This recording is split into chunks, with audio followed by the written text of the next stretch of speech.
अल्हम्दुलिल्लाहि रब्बिल आलमीन वस्सलातु वस्सलामु अला अशरफिल अंबिया'i वल मुरसलीन नबिय्यिना मुहम्मदिन व अला आलिहि व सहबिहि अजमाइन अम्मा बाद फ़अऊज़ु बिल्लाहि मिनश शैतानिर रजीम बिस्मिल्लाहिर रहमानिर रहीम अल्हम्दुलिल्लाहिल्लज़ी हदाना लिहाज़ा व मा कुन्ना लिनहतदिया लौला अन हदानल्लाह रब्बि इश्रह ली सदरी व यस्सिर ली अमरी वहलुल उक़दतम मिन लिसानी यफ़क़हू क़ौली आमीन या रब्बल आलमीन। मोहतरम बुज़ुर्गों, दोस्तों, भाइयों और बहनों, मैं आप सबको लिसानुल कुरान कोर्स में खुशामदीद कहता हूँ। नदीम साहब ने आपको मुबारकबाद भी पेश कर दी और वाकई आप लोग इस मुबारकबाद के मुस्तहिक हैं। आप वो ख़ास लोग हैं जिन्हें अल्लाह ताला ने अपने कलाम की ज़ुबान सीखने के लिए यहाँ पर भेजा है, वरना इस क्लास का पैगाम बहुत से लोगों तक पहुँचा होगा और बहुत से लोगों ने यहाँ पर आने की कोशिश भी की होगी। अगर कोशिश नहीं की तो कम से कम इरादा ज़रूर किया होगा कि हम इस क्लास में शामिल हों और कुरान मजीद की ज़ुबान सीखने के काबिल हो जाएं। लेकिन इस कोर्स में जो लोग पहुंच पाए हैं वो आप लोग हैं, तो इस एतबार से आप खुश नसीब लोग हैं। आपको मुबारकबाद दी जा चुकी है और मैंने आपके सामने कुरान मजीद से जो टेक्स्ट तिलावत किया है वो शुक्र अदा करने के लिए है कि हमने अपने रब का शुक्र किस तरह से अदा करना है। हम इस वक्त तमाम लोग जो हैं वो कुरान मजीद के तालिब इल्म की हैसियत से यहाँ पर मौजूद हैं। कुरान मजीद में अल्लाह ताला ने जन्नतियों का जिक्र किया है कि जन्नत में बैठे हुए वो कह रहे होंगे कि अल्हम्दुलिल्लाहिल्लज़ी हदाना लिहाज़ा, तमाम तारीफ तमाम शुक्र उस अल्लाह का जिसने हमें यहाँ तक पहुँचाया। वो ये नहीं कहेंगे कि हमने नमाजें पढ़ी थी, हमने रोज़े रखे थे, हमने नेक अमाल किए थे तो हमने तो जन्नत में आना ही था। वो ये नहीं कहेंगे, वो कहेंगे कि अल्लाह का करम है, उसका फजल है कि उसने हमें यहाँ तक पहुँचा दिया। वमा कुन्ना लिनहतदिया लौला अन हदानल्लाह, और हम कभी भी यहाँ ना पहुँच पाते अगर अल्लाह ही हमें यहाँ ना पहुँचाता। तो जैसे मैंने कहा कि अल्हम्दुलिल्लाह आप खुश नसीब लोग हैं, तो अल्लाह ताला का शुक्र अदा करते हैं जिन्हीं अल्फाज के साथ और पूरे शऊर के साथ। एक तो शुक्र होता है ना जो हम कहते हैं शुक्र है, वो वाला शुक्र नहीं, वाकई पूरे शऊर के साथ कि अल्हम्दुलिल्लाहिल्लज़ी हदाना लिहाज़ा व मा कुन्ना लिनहतदिया लौला अन हदानल्लाह। तमाम तारीफ़ तमाम शुक्र उस अल्लाह की जिसने हमें यहाँ पहुँचाया और हम कभी भी यहाँ ना पहुँच पाते अगर अल्लाह ही हमें यहाँ ना पहुँचाता। कोर्स का मुख्तसर तारुफ करवा दिया गया है जी। मैं मज़ीद इसमें कुछ इजाफा कर देता हूँ, फिर बाकायदा हम सबक की तरफ चलते हैं। आपका ये जो कोर्स है जी, इसका नाम है जी लिसानुल कुरान। कोर्स का नाम आप सबको मालूम होना चाहिए जी। इसका नाम है जी लिसानुल कुरान।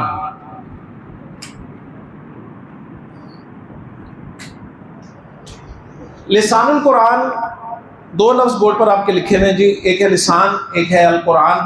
कुरान आप जानते हैं, लिसान कहते हैं अरबी ज़ुबान में ज़ुबान को। तो लिसानुल कुरान के माना है जी कुरान की ज़ुबान, लैंग्वेज ऑफ द कुरान। तो इस कोर्स में हम इंशाअल्लाह ताला कुरान की ज़ुबान सीखेंगे। कुरान की ज़ुबान कौन सी ज़ुबान है जी? जी हाँ जी, कुरान की ज़ुबान ध्यान में रखिएगा, अरबी नहीं है। कुरान की ज़ुबान अरबी है। हम चूंकि बचपन से अरबी पढ़ते रहे हैं, शायद इस वजह से आ नहीं सकी। जब आप अरबी पढ़नी शुरू करेंगे तो इंशाअल्लाह ताला आपको आनी शुरू हो जाएगी। तो पहली बात तो ये नोट करें कि अरबी रा पे ज़बर है, जब तक आप उसमें ज़बर नहीं बोलेंगे वो ज़ुबान अदा नहीं होगी। और अरबी का लफ्ज़ कुरान मजीद में भी इस्तेमाल हुआ है, तो अगर आप अरबी को अरबी ही कहते रहे तो फिर कुरान मजीद में जब वो लफ्ज़ आएगा तो आप वहाँ भी अरबी ही कहेंगे, और कुरान मजीद में उस लफ्ज़ की सही प्रोनाउंसिएशन नहीं हो पाएगी। तो कुरान मजीद की ज़ुबान जी अरबी ज़ुबान है, और दिलचस्प बात यह है कि अरबी ज़ुबान जो है ये कुरान मजीद पर ईमान लाने वाले, कुरान मजीद को मानने वाले अक्सर लोगों की ज़ुबान नहीं है। कुरान मजीद मेरे लिए आपके लिए हिदायत है, लेकिन ये हिदायत कब बनेगा? जब हमें ये समझ भी आएगा। ज़ाहिर बात है कि जो लैंग्वेज का बैरियर है, ये जो ज़ुबान की रुकावट हमारे और कुरान के दरमियान में है, जब तक ये दूर नहीं होगी कुरान मजीद हमें समझ में नहीं आएगा, और जब कुरान मजीद समझ नहीं आएगा तो हम उसकी हिदायत से फ़ायदा कैसे उठा सकेंगे। तो इंशाअल्लाह ताला इन 30 दिनों में आप कुरान मजीद की ज़ुबान इस हद तक समझने के काबिल होंगे कि यही बोर्ड होगा, यही आप होंगे, यही मैं होऊंगा, और यही कुरान मजीद की आयत नबी करीम सल्लल्लाहु अलैहि वसल्लम की अहादीस बोर्ड पे लिखी होंगी, और आप उन्हें ना सिर्फ समझ रहे होंगे बल्कि ग्रामेटिकली एनालाइज भी कर रहे होंगे। मुझे याद है जब मैं एफएससी में था तो वालिदैन कहा करते थे कि बेटा ये 2 साल लगा लो, बस 2 साल, एफएससी के 2 साल, इसमें सब कुछ छोड़ दो, टीवी छोड़ दो, खेल कूद छोड़ दो, दोस्ती यारी छोड़ दो, बस 2 साल किसी तरह ये जम कर लगा दो। क्यों? कि तुम्हारी जिंदगी बन जाएगी। आप में से जो लोग एफएससी कर चुके हैं या कर रहे हैं वो इस बात से मुत्तफिक होंगे कि इस बात पे तमाम वालिदैन का इजमा है। ऐसे ही ना, सब वालिदैन यही कहते हैं। तो यकीन माने मैं आपको सिर्फ इन 30 दिनों के हवाले से कहता हूं कि सिर्फ 30 दिन अपनी जिंदगी के लगा लें आप। इन 30 दिनों को आप अल्लाह के कलाम की जुबान सीखने के लिए वक्फ कर दें, यकीन माने आपकी जिंदगी बन जाएगी, वो जिंदगी जो कि असल जिंदगी है। तो 30 दिन, और जैसे कि अहमद मदीन साहब ने करवाया कि कुछ चीज़ें आपको फॉलो करनी होंगी, तो एक तो उन्होंने बता दी थी छुट्टी आपने नहीं करनी। ये 30 दिन अगर आप एक भी नागा नहीं करते तो इंशाअल्लाह ताला जो फ़वाइद इसके हासिल होंगे आपको ये आप ही बताएंगे इंशाअल्लाह ताला आखिरी दिन क्लास के। तो एक तो आपने छुट्टी नहीं करनी, दूसरे नंबर पे आपने वक्त पर आना है। तो पहली शर्त है जी रेगुलरिटी, दूसरी शर्त है पंक्चुअलिटी। छुट्टी आपकी एक भी ना हो लेकिन आप क्लास में उस वक्त आ रहे हो जब इमाम साहब सलाम फिरने के करीब हो, तो आपको सवाब तो मिल जाएगा जमात का, लेकिन हासिल कुछ नहीं होगा जो आप हासिल करना चाहते थे। तो रेगुलरिटी के साथ पंक्चुअलिटी भी मस्ट है। और तीसरी जो सबसे अहम शर्त है जो मैं स्टूडेंट्स के लिए लाजमी जिक्र करता हूँ वो ये है कि माशाल्लाह मेरे सामने बड़े नूरानी चेहरे, पढ़े लिखे अफराद बैठे हैं, दुनियावी तौर पे भी और दीनी तौर पे भी होंगे, लेकिन मेरे नज़दीक आप अरबी ज़ुबान के हवाले से 0 लेवल पर हैं। मैंने आपको 0 लेवल से उठाना है और इंशाअल्लाह ताला उस आखिरी लेवल तक लेके जाने की कोशिश करनी है जिसका जिक्र आपसे किया गया। आपको कुछ आता है, आता रहे, मुझे इससे कोई हर्ज नहीं है। मेरा मुखातब वो स्टूडेंट है जिसे अरबी की अलिफ बे भी नहीं आती। मैंने अलिफ बे से शुरू कराना है जी, और इंशाअल्लाह ताला उसे उस लेवल तक लेके जाना है। तो इस हवाले से गुजारिश ये होगी कि आपका इल्म सर आंखों पर, लेकिन उसको ज़रा आपने कंट्रोल करके बैठना है, वो कहीं डोलने ना लगे, क्योंकि शुरू में होता है ऐसा ही है कि वो इल्म निकलता है, कोशिश करता है। तो अगर आप कोशिश करेंगे, एक तालिब इल्म की तरह सीखेंगे, एक बच्चे की तरह सीखेंगे, आप देखें माशाल्लाह जो बच्चे बैठे हैं ये जो सीखेंगे आप इनके साथ मुकाबला नहीं कर सकेंगे। तो कोशिश करेंगे एक बच्चे की तरह सीखने की, अपना इल्म एक साइड पे रखकर इंशाअल्लाह ताला आप चीज़ें सीखने की कोशिश करेंगे। और ये जो सनद की बात हुई है, सर्टिफिकेट की बात हुई है, तो उसके हवाले से मैं गुजारिश करता चलूँ कि जैसे आपको कहा गया कि माशाल्लाह आपको सर्टिफिकेट भी मिलेगा, सनद भी मिलेगी, तो सनद हासिल करने के बाद मैं आपको यकीन दिलाता हूँ कि दुनिया में किसी भी जगह पर आपको इस सनद की बुनियाद पर कोई जॉब नहीं मिलेगी। तो असल मकसद जो है वो सनद हासिल करना नहीं है, असल मकसद है हमारा कुरान मजीद की ज़ुबान सीखना।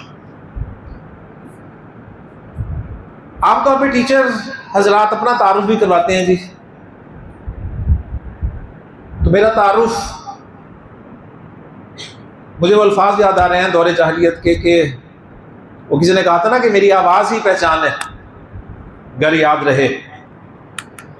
नाम तो गुम जाएगा जी, नाम की फिक्र नहीं करनी है आपने, असल काम है जी। काम क्या है वही मेरा तारुफ है जी। जैसे कि मैंने कहा कि मैं कुरान मजीद का एक अदना सा तालिब इल्म हूँ, मैं भी इसे सीख रहा हूँ, आप भी मेरे साथ इसको सीखेंगे इंशाअल्लाह ताला। आप मुझसे कुछ ना कुछ सीखेंगे, मैं आपसे बहुत कुछ सीखूंगा इंशाअल्लाह ताला। तो ये सीखने सिखाने का सफ़र इंशाअल्लाह ताला ये 30 दिन तक जारी रहेगा, और अल्लाह ताला की तौफीक से, उसके फजल से इंशाअल्लाह ताला हम इस काबिल हो जाएंगे कि कुरान मजीद का 60 to 70% हिस्सा हमें समझ में आने लग जाएगा इंशाअल्लाह ताला। लेकिन शर्त वही है कि वो जो 3 आपको पॉइंट्स बताए गए हैं, नंबर 1 रेगुलरिटी, नंबर 2 पंक्चुअलिटी, और नंबर 3 अपना इल्म और कुरान मजीद की ज़ुबान सीखने के काबिल हो जाए। लेकिन इस कोर्स में जो लोग पहुंच पाए हैं वो आप लोग हैं, तो इस एतबार से आप खुश नसीब लोग हैं, आपको मुबारकबाद दी जा चुकी है। और मैंने आपके सामने कुरान मजीद से जो टेक्स्ट तिलावत किया है वो शुक्र अदा करने के लिए है कि हमने अपने रब का शुक्र किस तरह से अदा करना है। हम इस वक्त तमाम लोग जो हैं वो कुरान मजीद के तालिब इल्म की हैसियत से यहाँ पर मौजूद हैं। कुरान मजीद में अल्लाह ताला ने जन्नतियों का जिक्र किया है कि जन्नत में बैठे हुए वो कह रहे होंगे कि अल्हम्दुलिल्लाहिल्लज़ी हदाना लिहाज़ा, तमाम तारीफ, तमाम शुक्र उस अल्लाह का जिसने हमें यहाँ तक पहुँचाया। वो ये नहीं कहेंगे कि हमने नमाजें पढ़ी थी, हमने रोज़े रखे थे, हमने नेक अमाल किए थे, तो हमने तो जन्नत में आना ही था। वो ये नहीं कहेंगे, वो कहेंगे कि अल्लाह का करम है, उसका फजल है कि उसने हमें यहाँ तक पहुँचा दिया। वमा कुन्ना लिनहतदिया लौला अन हदानल्लाह, और हम कभी भी यहाँ ना पहुँच पाते अगर अल्लाह ही हमें यहाँ ना पहुँचाता। तो जैसे मैंने कहा कि अल्हम्दुलिल्लाह आप खुश नसीब लोग हैं, तो अल्लाह ताला का शुक्र अदा करते हैं जिन्हीं अल्फाज के साथ और पूरे शऊर के साथ। एक तो शुक्र होता है ना जो हम कहते हैं शुक्र है, वो वाला शुक्र नहीं, वाकई पूरे शऊर के साथ कि अल्हम्दुलिल्लाहिल्लज़ी हदाना लिहाज़ा वमा कुन्ना लिनहतदिया लौला अन हदानल्लाह। तमाम तारीफ, तमाम शुक्र उस अल्लाह की जिसने हमें यहाँ पहुँचाया, और हम कभी भी यहाँ ना पहुँच पाते अगर अल्लाह ही हमें यहाँ ना पहुँचाता। कोर्स का मुख्तसर तारुफ करवा दिया गया है जी। मैं मज़ीद इसमें कुछ इजाफा कर देता हूँ, फिर बाकायदा हम सबक की तरफ चलते हैं। आपका ये जो कोर्स है जी, इसका नाम है जी लिसानुल कुरान। कोर्स का नाम आप सबको मालूम होना चाहिए जी, इसका नाम है जी लिसानुल कुरान।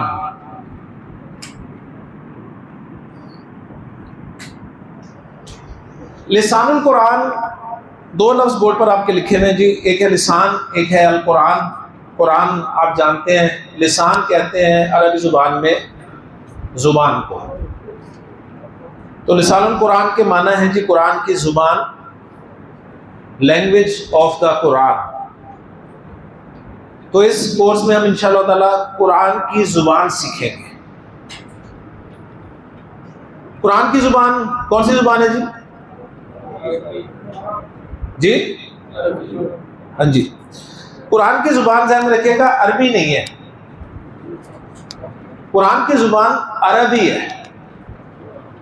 हम चूंकि बचपन से अरबी पढ़ते रहे हैं, शायद इस वजह से आ नहीं सकी।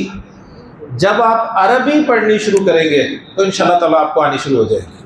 तो पहली बात तो ये नोट करें कि अरबी रा पे ज़बर है, जब तक आप उसमें ज़बर नहीं बोलेंगे वो ज़ुबान अदा नहीं होगी। और अरबी का लफ्ज़ कुरान मजीद में भी इस्तेमाल हुआ है।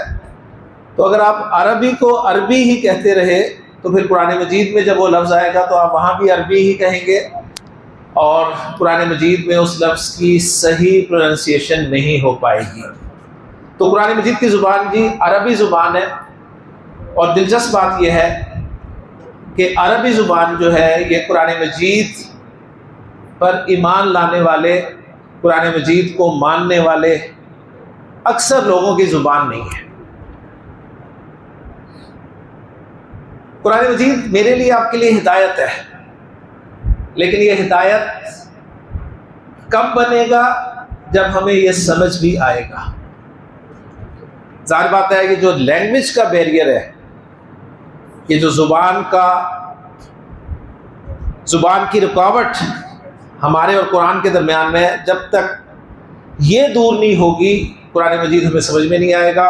और जब कुरान मजीद समझ नहीं आएगा तो हम उसकी हिदायत से फ़ायदा कैसे उठा सकेंगे। तो इंशाअल्लाह ताला इन 30 दिनों में आप कुरान मजीद की ज़ुबान इस हद तक समझने के काबिल होंगे कि यही बोर्ड होगा, यही आप होंगे, यही मैं होऊंगा, और यही कुरान मजीद की आयत नबी करीम सल्लल्लाहु अलैहि वसल्लम की अहादीस बोर्ड पे लिखी होंगी, और आप उन्हें ना सिर्फ समझ रहे होंगे बल्कि ग्रामेटिकली एनालाइज भी कर रहे होंगे।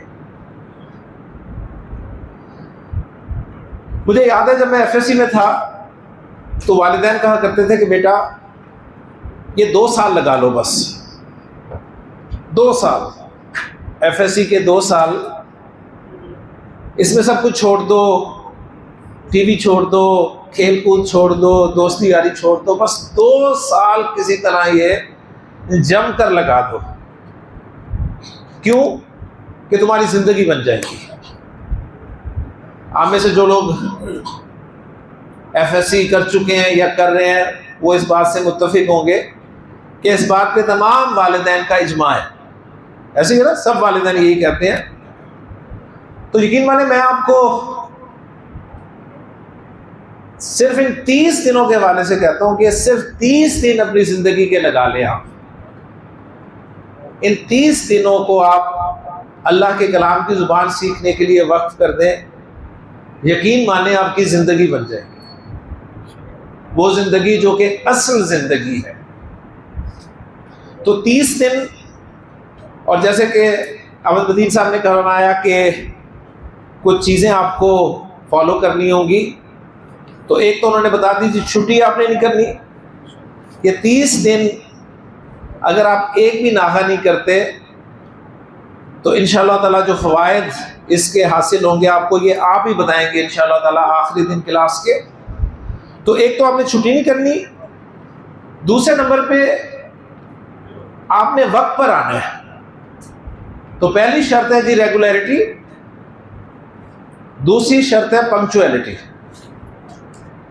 छुट्टी आपकी एक भी ना हो लेकिन आप क्लास में उस वक्त आ रहे हो जब इमाम साहब सलाम फिरने के करीब हो, तो आपको सवाब तो मिल जाएगा जमात का, लेकिन हासिल कुछ नहीं होगा जो आप हासिल करना चाहते थे।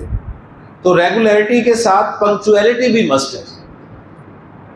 और तीसरी जो सबसे अहम शर्त है जो मैं स्टूडेंट्स के लिए लाजमी जिक्र करता हूँ वो ये है कि माशाल्लाह मेरे सामने बड़े नूरानी चेहरे, पढ़े लिखे अफराद बैठे हैं, दुनियावी तौर पे भी और दीनी तौर पे भी होंगे, लेकिन मेरे नज़दीक आप अरबी ज़ुबान के हवाले से ज़ीरो लेवल पर हैं। मैंने आपको ज़ीरो लेवल से उठाना है और इंशाअल्लाह ताला उस आखिरी लेवल तक लेके जाने की कोशिश करनी है जिसका जिक्र आपसे किया गया।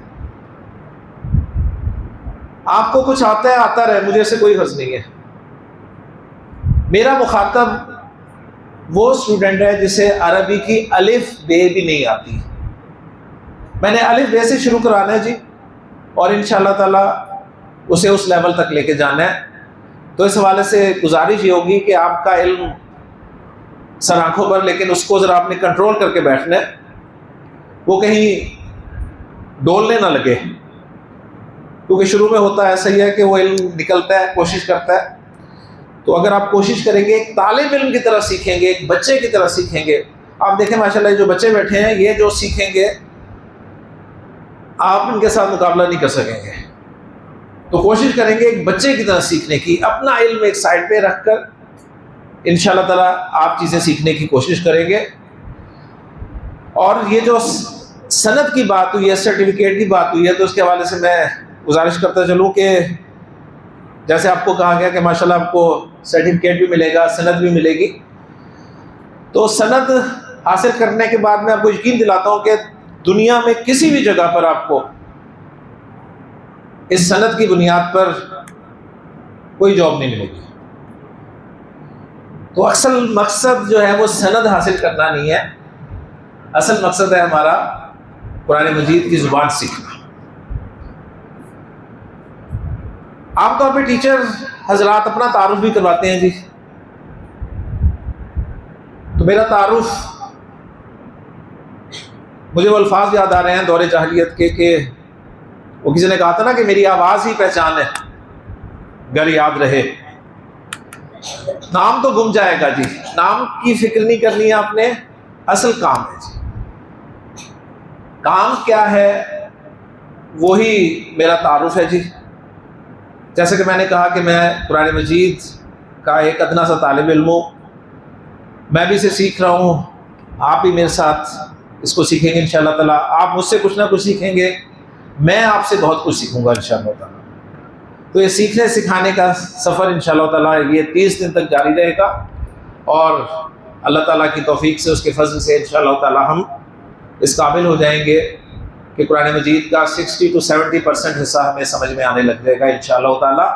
लेकिन शर्त वही है कि वो जो 3 आपको पॉइंट्स बताए गए हैं, नंबर 1 रेगुलरिटी, नंबर 2 पंक्चुअलिटी, और नंबर 3 अपना इल्म, बस वो डोलने नहीं देना आपने, उसे संभाल के रखना है, वो काम आएगा इंशाअल्लाह ताला। ठीक है जी। नाम वैसे मेरा आमिर सुहेल है, तारुफ करा दिया गया था। बहरहाल ये इस हवाले से भी ज़रूरी होता है क्योंकि हम लोग फैसलाबाद के हैं, और फैसलाबाद में लफ्ज़ आमिर जो है वो आमिर बोला नहीं जाता बल्कि आमर बोला जाता है। और दिलचस्प बात यह है कि आमिर भी अरबी ज़ुबान का लफ्ज़ है। अगर आपको मेरा नाम ही लेना ना आया, पूरे कोर्स तक अरबी आ गई, तो मैं ऐसे कामयाबी नहीं समझूंगा। कामयाबी यही होगी कि कम से कम आपको मेरा नाम से ही लेना आ जाए। तो मेरा सही नाम है जी आमिर, मीम के नीचे ज़ेर है, लेकिन हमारी ज़ुबान पे वो ज़बर इतनी चढ़ी हुई है कि आमिर से आमर हो जाता है, शाहिद से शाहद, खालिद से खालद, जाहिद से जाहद। तो ये भी सब हम ठीक करेंगे इंशाअल्लाह ताला। तो मज़ीद वक्त लगाए जी, शुरू करते हैं। पहला दिन है इंशाअल्लाह ताला, बिल्कुल मैंने जैसे आपको कहा है कि मैं आपको अलिफ बे पे से ही शुरू करवाऊँगा। तो ये जो अलिफ बे पे हैं, उर्दू में आपने हुरूफ तहज्जी के तौर पे इन्हें पढ़ा हुआ है, ऐसे है ना। जब आपने उर्दू लिखनी शुरू की तो आपको अलिफ बे पे ते से पूरी तख्ती जो है पढ़ाई गई। फिर जब आपने अंग्रेज़ी लिखनी शुरू की, अंग्रेज़ी सीखनी शुरू की, तो आपको ABC सिखाई गई। तो जिस तरह अंग्रेज़ी में अल्फ़ाबेट्स होते हैं ABC, उर्दू में हुरूफ तहज्जी होते हैं अलिफ बे पे, तो अरबी के भी कुछ बुनियादी हुरूफ हैं लेटर्स हैं जिन्हें अरबी ग्रामर में हुरूफुल हिजा कहते हैं।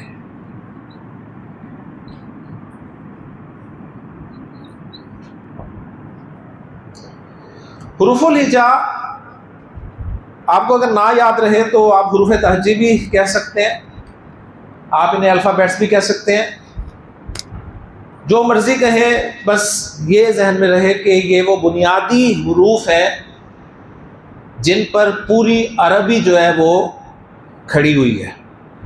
ये बेस है। इस क्लास में हम जो तरीक़ाकार इख्तियार करेंगे वो ये होगा कि हम अपनी सीखी हुई ज़ुबान से मदद लेंगे जी, और नई ज़ुबान जो है उसको सीखने की कोशिश करें। हमारी सीखी हुई ज़ुबान, हमें कौन सी ज़ुबानें आती हैं जी? उर्दू, ये पता लग जाएगा कितनी आती है माशाल्लाह, और पंजाबी आती है माशाल्लाह, और बचपन से अंग्रेज़ी पढ़ी है तो गालिब गुमान यही है कि वो भी आती होगी। तो ये सब कुछ आपको पता चलेगा कि आपको क्या कुछ आता है। मैं यकीन दिलाता हूँ अरबी आपको आए ना आए, आपकी उर्दू ठीक हो जाएगी इंशाल्लाह ताला। इस क्लास में आपको इंशाल्लाह ताला अंग्रेजी के कॉन्सेप्ट्स हैं वो भी क्लियर होने शुरू हो जाएंगे इंशाल्लाह ताला। तो हम सीखी हुई ज़ुबान की मदद से अरबी ज़ुबान के रूल्स कवायद सीख कर इसको सीखना शुरू करेंगे।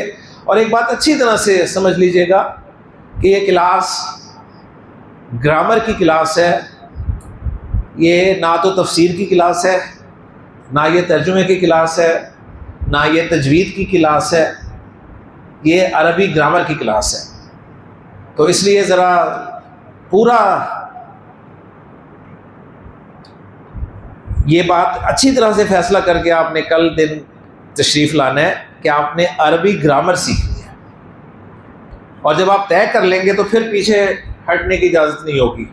इसलिए आपको सिर्फ एक दिन मिलेगा आज, आपने पूरा सोचना है कि ग्रामर सीखनी है हमने। ग्रामर में बार बार इसलिए ज़ोर दे रहा हूँ कि ग्रामर हम में से कभी भी किसी को पसंद नहीं रही, चाहे वो अंग्रेज़ी ग्रामर हो चाहे उर्दू ग्रामर हो, हमें कभी पसंद नहीं रही। तो अरबी ग्रामर हमें मज़ीद पढ़नी पड़ेगी, इससे हो सकता है कि तबीयत ख़राब हो जाए। तो इसलिए पूरा माइंड बनाकर आपने कल आना है और ये तय करके आना है कि अगर हमने आना है तो फिर 30 दिन ही आना है, ठीक है? तो ग्रामर की क्लास है ये। हाँ, बाकी जो चीज़ें हैं, तर्जुमा, तफसीर, तजवीद, उसका भी कहीं कहीं आपको टच इंशाअल्लाह ताला इस क्लास में ज़रूर मिल जाएगा। तो सीखी हुई ज़ुबान उर्दू अंग्रेज़ी से हम हुरूफुल हिजा समझने की कोशिश करते हैं माशाल्लाह। मुझे बताइए जी, उर्दू ज़ुबान में हुरूफ तहज्जी जो हैं वो कितने हैं? कौन बताएगा जी? माशाल्लाह जनाब 38 जी, 27 माशाल्लाह जी, 37। देखिए मेरी ज़ुबान है, आपकी ज़ुबान है, उसके हुरूफ तहज्जी की तादाद में इतना इख्तिलाफ, और इख्तिलाफ है तो आप माशाल्लाह आलिम बन गए। एक बादशाह ने ऐलान किया कि जो मेरे बेटे को कम से कम वक्त में आलिम बनाएगा ना, मैं उसे बहुत बड़ा इनाम दूंगा। जिस तरह एक इनाम अहमद मदीन साहब ने अनाउंस किया ना, जिसका वो कल बताएंगे। तो बादशाह ने ऐलान किया कि जो मेरे बेटे को आलिम बनाएगा मैं उसे बहुत बड़ा इनाम दूंगा, कम से कम वक्त में। बड़े बड़े उलमा आ गए जी। किसी ने कहा जी मैं 6 साल में से आलिम बना दूंगा, किसी ने कहा कि 3 साल में, किसी ने कहा जी ना 6 साल ना 3 साल, 1 साल में मैं ऐसे आलिम बना दूंगा। बादशाह कहता नहीं और कम करो। किसी ने कहा जी 6 माह में, बादशाह ने कहा नहीं। किसी ने कहा जी 3 माह में, उन्होंने कहा नहीं 3 माह भी बहुत ज़्यादा है, टाइम ही नहीं हमारे पास। किसी ने कहा जी 30 दिनों में आलिम बना दूंगा, बादशाह ने कहा नहीं 30 दिन भी बहुत ज़्यादा है। अब मुझे बताइए, हमारे कोर्स के कम से कम 30 दिन है, तो आलिम बनने के लिए 30 दिन एक शख्स बड़ा अक्लमंद था, उसने कहा वाशिद सलामत आप मुझे बस 5 मिनट दें, मैं 5 मिनट में आपके बेटे को आलिम बना दूंगा। सब बड़े हैरान हुए। बादशाह ने कहा ओके जी। उन्होंने कहा बस 5 मिनट इसे मेरे साथ भेज दें आप। 5 मिनट के लिए वो ले गया उसके बेटे को, और 5 मिनट के बाद जब वो आया तो उसने कहा, तमाम उलमा मौजूद थे, उन्हें कहा कि आप इससे आप जो चाहे सवाल पूछें, जो चाहे सवाल पूछें। अब उनमें से एक आलिम ने सवाल किया, और सवाल उन्हें किया, हाँ जी बताएं क्या इमाम के पीछे सूरतुल फातिहा पढ़नी चाहिए? तो उसने कहा जी इसमें इख्तिलाफ है, कुछ उलमा की राय पढ़ने की तरफ है, कुछ की उलमा ना पढ़ने की तरफ। उसके बाद फिर कोई सवाल किया गया, उसने ये जवाब दिया जी इसमें भी इख्तिलाफ है। यानी वो उसे ये सिखा के लाया था कि 5 मिनट में आप आलिम इस तरह बन सकते हैं, एक ही जवाब है हर सवाल का कि जी इसमें इख्तिलाफ है। तो माशाल्लाह आप सब आलिम हैं जी। उन्होंने कहा 38, उन्होंने कहा 27, और उन्होंने कहा 37। हाँ जी, हमारी ज़ुबान है, हमारी ज़ुबान के हुरूफ तहज्जी उनकी कुल तादाद कितनी है ये मुझे नहीं मालूम। ये सोचने की बात है, ये सोचने की बात है। मेरी ज़ुबान है। अच्छा चलें अंग्रेज़ी की तरफ आ जाए। अंग्रेज़ी के जो अल्फ़ाबेट्स हैं वो कितने हैं जी? जी 26। देखें कोई इख्तिलाफ नहीं। वो जुबान जो मेरी और आपकी जुबान नहीं है उसके अल्फ़ाबेट्स हमें पता है, लेकिन जो जुबान मेरी है, मेरी अपनी जुबान है, उसके हुरूफ तहज्जी हमें नहीं मालूम। चले छोड़े जी। हमें चाहिए अब अरबी जुबान के हुरूफुल हिजा की तादाद, तो वो मैं आपको बताऊंगा नहीं, वो एंड पे आप बताएंगे। मैं आपके सामने हुरूफुल हिजा लिख दूंगा जी इंशाअल्लाह ताला। वो जैसे मैं हुरूफुल हिजा लिख कर एक साइड पे होऊंगा, आप गिन कर फौरन मुझे बता देंगे कि अरबी ज़ुबान के हुरूफुल हिजा की तादाद इतनी है। दिलचस्प बात यह है कि हमारे ये हुरूफुल हिजा जो हैं ये सब के सब हमारी उर्दू ज़ुबान में इस्तेमाल होने वाले हरूफ हैं। एक हर्फ भी ऐसा नहीं होगा जिससे आप कहें कि ये तो जानते ही नहीं है। मैं शुरू करता हूँ। हाँ, इनमें से कुछ हरूफ की प्रोनाउंसिएशन हम अरबी में मुख्तलिफ अंदाज से करते हैं, वो मैं आपको उसूल बता दूंगा और माशाल्लाह आप सब आलिम बन जाएंगे इंशाल्लाह। तो पहला हर्फ जो है अरबी हुरूफुल हिजा में, वो हम सबका जाना पहचाना अलिफ है।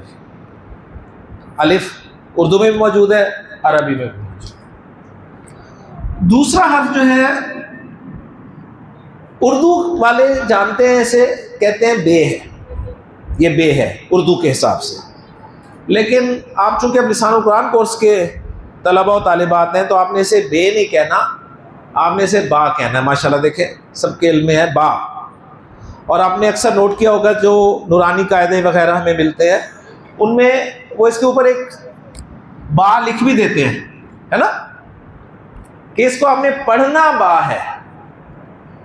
लेकिन मैंने कुछ नहीं लिखना ऊपर, मैंने बस आपको उसूल बता देना है कि किस लेटर को आपने आ के साथ पढ़ना है। उसूल बताने लगा हूं, तो उसूल सुन लीजिए अच्छी तरह से। जो भी लेटर मैं आपके सामने लिखूंगा बोर्ड पे, उसको आपने उर्दू में पढ़ना है, जिस तरह उर्दू में पढ़ते हैं ना, अलिफ अलिफ। उर्दू में से पढ़ना है बे। आपने जब बे पढ़ा तो जब आपको पढ़ते हुए एक ही आवाज सुनाई दे ना, एक ही आवाज, बे बे ए, एक ही आवाज आ रही है ना सबको, ए बे। तो जिस लेटर के आखिर में आपको एक ही आवाज सुनाई दे ना, आपने उसको अरबी में आ की आवाज के साथ पढ़ना है। सिंपल सा उसूल है, ए आ। अलिफ कोई ए नहीं है ना, अलिफ उसके आखिर में कोई एक ही आवाज नहीं है। बे ए, अब इसको आपने बा पढ़ना है। क्लियर हो गया जी? उसूल समझ में आ गया? उसूल किसको समझ नहीं आया था कि जरा मैं समझाऊं उसे? सबको समझ आ गया माशाल्लाह जी। अलिफ बे, उर्दू में पहले पढ़े से ते, ए, ता। क्लियर हो गया? उर्दू में पढ़े पहले से, सा। उर्दू में पढ़े पहले जीम। अब अरबी में पढ़े जीम। जा पढ़ना, जा तो नहीं पढ़ना है ना, पक्की बात है, क्योंकि जीम में कोई एक ही आवाज नहीं आई। अब उसूल समझ में आ गया? अलिफ बा ता सा जीम। अगला लेटर है जी हे हा। एक ही आवाज आ गई, फिर आपने आ के साथ उसे पढ़ दिया।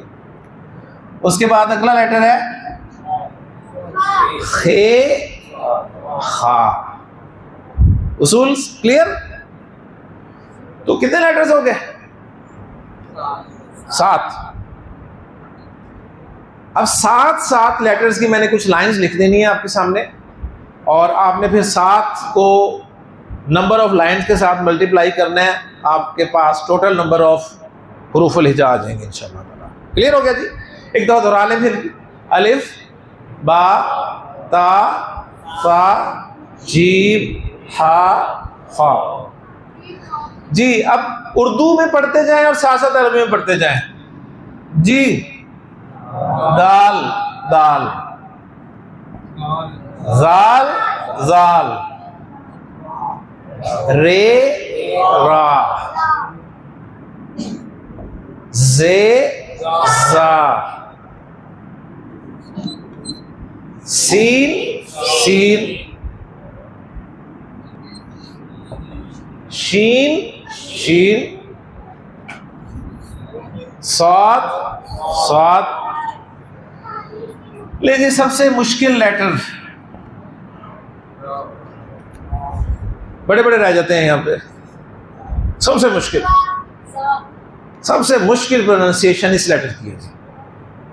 एक रिवायत मिलती है, अल्लाह के रसूल सल्लल्लाहु अलैहि वसल्लम ने फरमाया कि इस लेटर का सबसे बेहतरीन प्रोनाउंस करने वाला मैं हूं, आपसे बेहतर इसको कोई प्रोनाउंस नहीं कर सकता। ये वाद है जी, दाल और जोए की दरमियान की आवाज़ है, बड़ी मुश्किल से निकलती है। जब आप तजवीद अगर पढ़ने की कोशिश करें तो बाकायदा आपको प्रैक्टिस करवाई जाती है जी। ये जो ज़ुबान का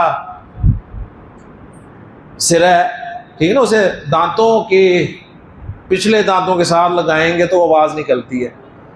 वो ना लगता है हमारे से, ना वो निकलती है आवाज़, तो इसलिए हम आसानी से या ज़ुआद बोल देते हैं या कुछ हिम्मत करते हैं तो दाल की आवाज़ निकाल देते हैं। तो जहन में रखना है कि ये बड़ी टेक्निकल सी आवाज़ है, वाद करके निकलती है आवाज़। और इसमें हम एडवांटेज लेंगे इंशाअल्लाह ताला, क्योंकि अरबी मेरी और आपकी ज़ुबान नहीं है, ऐसे है ना। अरब की ज़ुबान पंजाबी नहीं है, ऐसे है ना। अरब की ज़ुबान उर्दू नहीं है। हमारे कुछ लेटर्स ऐसे हैं जो अरब नहीं अदा कर सकता।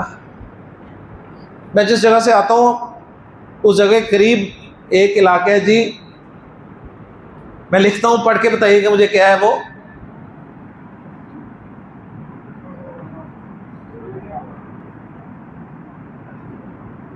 पता नहीं ऐसे ही लिखा जाता है, क्या था, पढ़ लेंगे। हाँ जी, खुरड़िया वाला। हाँ जी, अरब पढ़ सकता है ये? अरब पढ़ देगा खुरड़िया वाला? अगर अरब पढ़ देगा तो फिर हम भी इंशाअल्लाह ताला इसको निकाल लेंगे, ठीक है ना। अरब टोल बोल सकता है, अरब से टोल नहीं बोला जा सकता, ठीक। तो हर जुबान का अपना एक अंदाज है, तो कुछ एडवांटेज हम लेंगे जी, ठीक है। ये लेटर सारे अगरचे हमारी जुबान में मौजूद हैं, लेकिन कई लेटर्स की प्रोनाउंसिएशन जो है वो उर्दू की प्रोनाउंसिएशन से मुख्तलिफ है। तो कोशिश हमने करनी है, कोशिश करते रहेंगे हम इंशाअल्लाह ताला सारी ज़िंदगी। हो सकता है ज़िंदगी के आखिरी अल्फाज में हमारे ये लफ्ज़, ये हर्फ आ जाए और ये सही तौर पर अदा हो जाए, ठीक है। तो नौजवान तो पूरी कोशिश करेंगे, सही है। बाकी बुजुर्ग वो तो मुश्किल है अब, क्योंकि अब बचपन से पढ़ते आ रहे हैं, तो जो पढ़ते आ रहे हैं चले पढ़ते रहें। अल्लाह से उम्मीद है कि इंशाअल्लाह ताला कबूल फरमाएगा। अगला लेटर है जी तोए तोआ, जी जोए ज़ुआ, आइन आइन, गैन गैन, फे फा, कॉफ कॉफ। मैं साथ साथ लिख रहा हूं, ठीक है ना, साथ साथ लेटर्स लिखे हैं मैंने। कितनी लाइंस हो गई? 3। तो लेटर्स कितने हो गए? माशाल्लाह, देखिए कितने ज़हीन लोग हैं आप। आगे है जी काफ, सिंपल काफ, ठीक। आगे है लाम लाम, मीम मीम, नून नून,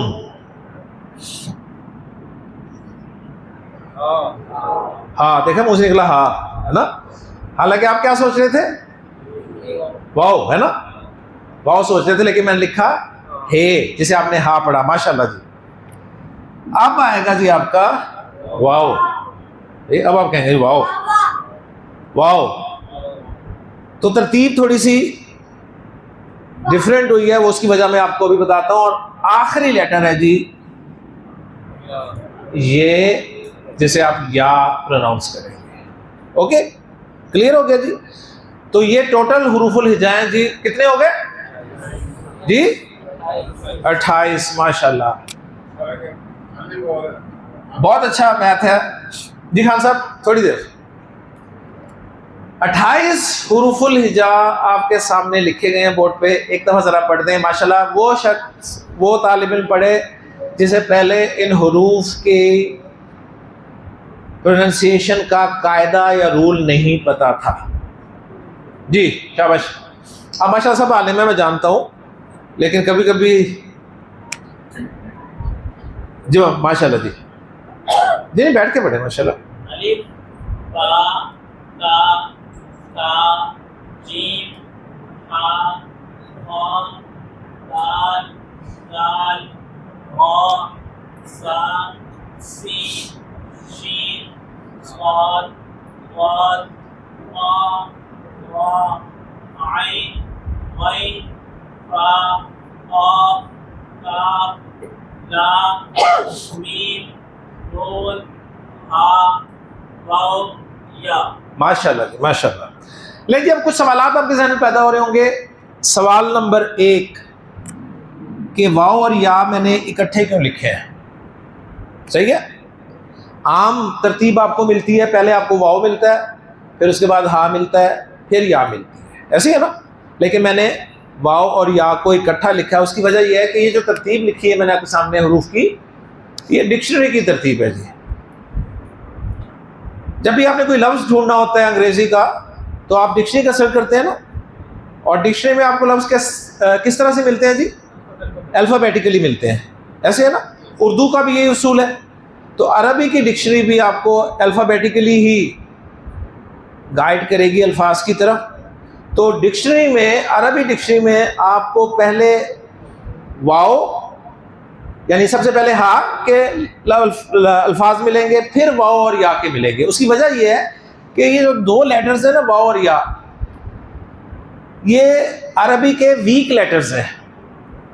ये एक दूसरे में ना तब्दील होते रहते हैं। बस मैं मिसाल देता हूँ आपको। आपने सूरतुल बकरा पढ़नी शुरू की, आपको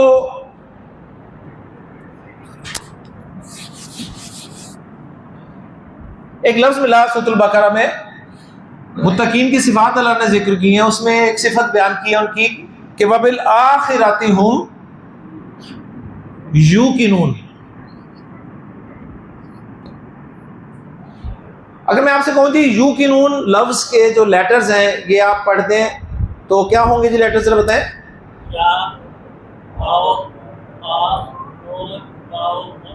माशाल्लाह। लेकिन जब आप डिक्शनरी देखेंगे ना, तो डिक्शनरी में आपको पता चलेगा कि इसके जो लेटर्स हैं ना, वो या काफ नून वाव नून है। यानी ये जो वाव है ना, ये असल में या थी, ये वाव में तब्दील हो गई। क्यों तब्दील हुई, कैसे तब्दील हुई, इसके लिए आप यहां पर तशरीफ लाए हैं। ठीक है, ये सीखेंगे हम इंशाअल्लाह ताला। तो ये इसलिए दोनों साथ रखे हैं ताकि डिक्शनरी में अगर आपको एक लफ्ज़ वाव में ना मिले तो या में यकीनन मिल जाएगा, यानी बीच में हा के लफ्ज़ आपको हटाने नहीं पड़ेंगे। वरना देखें ना, पहले वाव है, फिर हा है, फिर या है, तो आप क्या करते हैं, हा के सफ़े जो हैं वो आपको पलटने पड़ेंगे। तो आसानी के लिए उन्होंने वाव और या जो हैं वो दोनों इकट्ठे लिख दिए हैं। क्लियर हो गया जी। और दूसरा एक अहम सवाल आपके जहन में पैदा हो रहा होगा कि इन हुरूफ में सबसे मोटा हर्फ, जाना पहचाना हर्फ हमज़ा मौजूद नहीं है। हालांकि मैंने हुरूफुल हिजा में हमज़ा लिखा है, ऐसे ही है ना, इन हुरूफ में हमज़ा नहीं है। तो इस सवाल का जवाब मैं देने लगा हूँ आपको। सिंपल सा जवाब तो यह, देखें कितनी खूबसूरत तरतीब है, 8-8 की, 7-7 की, है ना, 7-7-7-7। हमज़ा कहाँ डालूँ मैं, है ना, तो मेरी तरतीब ख़राब हो जाती है। लेकिन ये प्रॉपर जवाब नहीं है, असल जवाब इसका और है। तो चाहिए जवाब, लेना चाहते हैं अभी? चले माशाल्लाह। उसके लिए आपको कुछ जवाब देने पड़ेंगे। मुझे बताइए, लाम के नीचे क्या डला हुआ है? माशाल्लाह ज़ेर। सीन के ऊपर क्या डला हुआ है? ज़बर, एक्सीलेंट। नून के ऊपर पेश। लाम के ऊपर जी जज़म या सुकून। माशाल्लाह, कितने ज़हीन लोग हैं आप। मुझे बताइए, ज़बर, ज़ेर और पेश ये क्या है? हरकत हैं ये, ठीक है, हरकतें हैं, ठीक, ये हरकत हैं। और ये जो जज्म आपने कहा, जिसके लिए मैंने ये सिंबल यूज किया है, ये आपको और अंदाज में भी मिलेगा कुरान मजीद में लिखा हुआ, लेकिन हम ये वाला सिंबल यूज करेंगे जज्म के लिए या सुकून के लिए, ताकि अगर मैं आपके सामने ये वाला डालूं ना, जो असल इसका सिंबल है, तो हो सकता है इसका मुंह बन जाए तो आपको लगे पेश डाला है मैंने, हो सकता है मैं पेश डाल रहा हूँ उसका मुंह ना बने तो आप समझे वो जज्म है। तो इस कन्फ्यूजन से बचने के लिए हम इस पूरी क्लास में सुकून या जज्म के लिए ये वाला सिंबल यूज करेंगे इंशाअल्लाह ताला। ओके जी, तो ये सुकून है, जज्म। ले जी, अब अलिफ और हमजा, इसका फर्क सुन लें। अक्सर उलमा यही कहते हैं जी हुरूफुल हिजा की तादाद 28 है, इस पे इत्तेफाक है उलमा का, ठीक है। फिर सवाल पैदा होता है, हमजा क्यों नहीं है, हमजा कहां गया, इतना अहम लेटर। तो इसका जवाब देने लगा हूं। इसका जवाब फिर उलमा ये देते हैं कि ये जो अलिफ है ना, अलिफ, पहला लेटर अलिफ, ये अलिफ ही बाज़ सूरतों में हमजा हो जाता है। ये अलिफ ही बाज़ सूरतों में हमजा कहलाता है, सही है। अलिफ कब हमजा हो जाता है, अलिफ कब हमजा कहलाता है, उसका जवाब यह है कि जब भी अलिफ पर कोई हरकत आ जाए, ज़बर आ जाए, ज़ेर आ जाए या पेश आ जाए, या अलिफ पर सुकून आ जाए, इन चारों सूरतों में अलिफ अलिफ नहीं होता, अलिफ अलिफ नहीं कहलाता, बल्कि अलिफ हमजा कहलाता है। अलिफ सिर्फ वही अलिफ होगा जब अलिफ पर ना हरकत हो ना सुकून।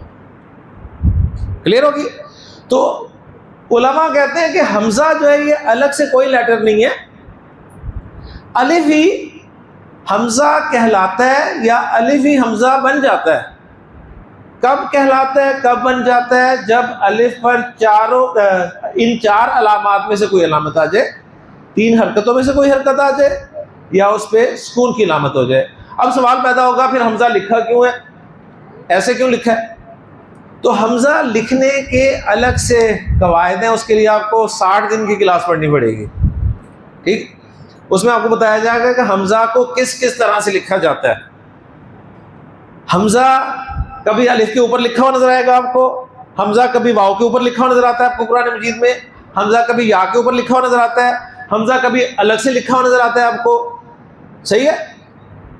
तो वो टॉपिक इस वक्त हमारा ये नहीं है, हमजा की किताबत हमारा टॉपिक नहीं है, हमारा जो टॉपिक है वो ग्रामर है। तो उसमें जो अहम बात जितनी ज़रूरी थी आपके लिए वो मैंने बता दी है कि अलिफ और हमजा की वजह से ये हुरूफ की तादाद का ज़रा डिफरेंस आ जाता है।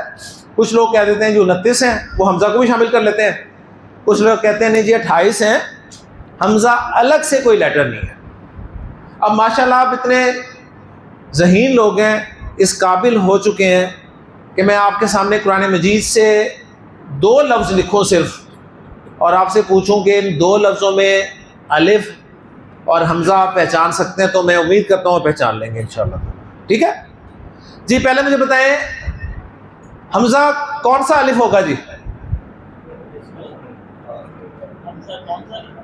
हमज़ा किस अलिफ को कहेंगे हम? वो अलिफ जिसके ऊपर कोई हरकत आ जाए या सुकून की अलामत है, यानी कोई अलामत जब उसके ऊपर आ जाए तो अब वो अलिफ नहीं रहेगा, वो हमजा हो जाएगा। ठीक हो गया जी, क्लियर? ले जी, नबी करीम सल्लल्लाहु अलैहि वसल्लम पे जो पहली वही नाजिल हुई थी वो कौन सी थी? इकरा। इकरा लफ्ज मैं आपके सामने लिख रहा हूं जी, और आपसे सवाल है मेरा कि इस इकरा लफ्ज में अलिफ है? अब जो मैंने पढ़ा है उसके हिसाब से सवाल पूछ रहा हूं, इकरा लफ्ज में अलिफ है? नहीं है। कोई कहता है ये अलिफ ही तो है, तो आप क्या जवाब देंगे? आप कहेंगे जी हमने लिसानुल कुरान कोर्स शुरू कर लिया है माशाल्लाह, हमें पता चल गया कि जब अलिफ पर कुछ आ जाए तो वो अलिफ नहीं रहता, वो हमजा बन जाता है। ठीक हो गया? तो ये भी हमजा और ये भी हमजा है, अलिफ ही हमजा हो गया है। क्लियर हो गया ना? तो ये हमजा माशाल्लाह जी, आपने देखे पहले दिन तो ये हासिल कर लिया अल्हम्दुलिल्लाह। अब आप पूरी ज़िंदगी कुरान मजीद के अलिफ और हमजा भी ढूंढते रहें तो ये भी अचीवमेंट होगी इंशाल्लाह। एक लफ्ज़ और देता हूँ आपको कुरान मजीद से ही। पहले मुझे बताइए कि अहमद मदीन साहब ने मगरिब की नमाज की पहली रकात में कौन सी सूरह मुबारक की तिलावत की थी जी? सूरत 3। माशाल्लाह जी। असल में इसलिए मैंने पूछा है, हमारा हाल वाकई ये होता है कि हमें नहीं पता होता है ना क्या पढ़ा था, हमें ये पता होता है अल्लाह अकबर और फिर अस्सलाम वालेकुम वालेकुम सलाम, है ना, बस बाकी कुछ नहीं पता होता क्या पढ़ा है। तो अल्हम्दुलिल्लाह सूरत 3 की तिलावत की उन्होंने। एक लफ्ज़ उसमें से मैं आपके सामने रख रहा हूँ जी, इंसान। जी, इंसान लफ्ज़ में सवाल मेरा है, अलिफ है? इंसान में अलिफ है? हाँ सब है। इंसान में अलिफ है।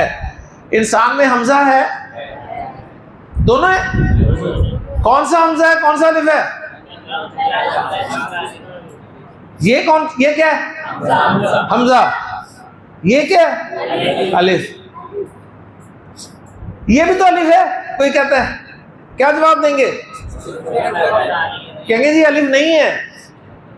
क्यों? इसलिए कि जब अलिफ पर कोई अलामत आ जाए, चाहे हरकत हो चाहे सुकून हो, तो वो अलिफ नहीं रहता, वो हमजा हो जाता है। तो माशाल्लाह आपको पता चल गया जी, इंसान में एक हमजा है और एक अलिफ है।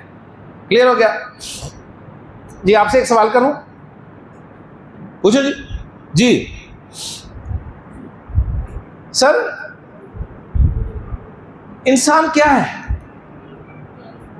या चले पहले आसान सवाल करता हूं, इंसान कैसे बना? मिट्टी से। माशाल्लाह। सर आप क्या कहते हैं? पक्की बात है जी? जी अल्लाह के हुक्म से बना। माशाल्लाह जी। इंसान कैसे बना जी? बेटा आप बता सकते हो? आप बेटा? जी जी जी। इंसान कैसे बना? यार मुश्किल सवाल मैंने बड़े आसान तरीके से पढ़ाना है। जी बेटा माशाल्लाह, ये हुरूफ और ये अलामात इनके मिलने से इंसान बना। आप पता नहीं कहाँ मट्टी मुट्टी की तरफ चले गए। मैं तो पूछा जी इंसान कैसे बना, आप बताएं जी। अलिफ नून सीन, अलिफ और नून, उस पर कुछ अलामतें लगाई, मैंने इंसान बन गया, है ना? ऐसे ही है ना, आसान आसान। ठीक, वो देखिए बच्चा है, मैंने कहा था ना बच्चे सीखेंगे इंशाअल्लाह ताला। हम जब बड़े हैं ना, हम जरा कुछ उसको और एंगल से देख रहे होते हैं हर चीज़ को। बच्चों की तरह सीखें, माशाल्लाह सीखेंगे इंशाअल्लाह। चलिए अगला सवाल करता हूँ, आपसे करूँ जी। जी इंसान क्या है? माशाल्लाह एक्सीलेंट, देखा पहुंच गए। वरना कहना चाहिए अशरफुल मखलूकात है। क्या बोला आपने, इंसान क्या है? नोट कर लें, इंसान जो है वो लफ्ज है, लफ्ज नहीं है। सही है? लफ्ज को लफ्ज कहना गलत है, गलत नहीं है। बात समझ में आ गई? क्या समझाइए जी, क्या कहा मैंने जी? क्या लफ्ज, क्या लफ्ज को लफ्ज पढ़ना है। मैंने आपको कहा था कि इधर देंगे, वो ब्रेक ले लो, चलें ठीक है जी। मैंने आपको कहा था कि आपको अरबी आना है, आपकी उर्दू सही हो जाएगी इंशाअल्लाह ताला। सही है ना? तो हम लफ्ज बोलते हैं, पता है ज़बर हमें क्यों इतनी पसंद है, फैसलाबादियों को ख़ास तौर पे, पंजाबियों को ख़ास तौर पे। अभी आप गोश्त खा के फारे हुए हैं ना, गोश्त, गोश्त क्या होता है? गोश्त, ठीक है ना, गोश्त, नॉट गोश्त। हाँ, जहां बोलनी है ज़बर वहां बोलते नहीं है, गलत। यहां बोलनी है ज़बर, गलत, लेकिन उसे कहते हैं गलत। ठीक, तो इंसान एक लफ्ज है। अब लफ्ज से आगे हम इंशाल्लाह शुरू करेंगे पानी पीने के बाद। सुब्हानकल्लाहुम्मा व बिहम्दिका अशहदु अल्ला इलाहा इल्ला अंता अस्तगफिरुका व अतूबु इलैक। शुक्रिया।